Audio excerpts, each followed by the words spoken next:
There's been recently what I would call an event in the South China Sea where Chinese Coast Guard ships and Philippine military ships ran into a conflict because the Filipino ships actually went beyond the agreement between China and the Philippines that's been established for many, many years in terms of providing supplies to a ship of the Philippines that was placed on one of the shawls in order for the Philippines to claim their control over the shawl.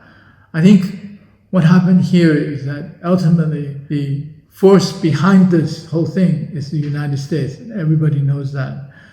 U.S. is pushing the Philippines into conflict with China, and the Philippines government, President Marcos Jr., is following the script very closely. I would just like to see whether or not the U.S., once incited a conflict between China and the Philippines, would stand behind the Philippines for real. Because the U.S. is sucked into a number of conflicts all over the world already and would have problems, I think, in terms of addressing another conflict that would come up, especially so far away from U.S. shores again. I think the Philippines is playing domestic politics here, but it's really not in the interest of the Philippines to have a conflict.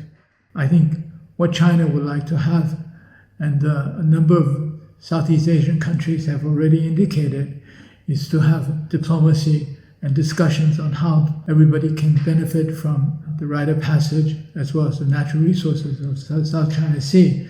And in fact, the Malaysian government clearly indicated it's not going to take sides on this, and the same for a number of other Southeast Asian nations.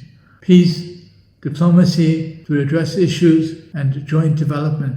This is what I think most countries, especially countries of the Global South, would like to see.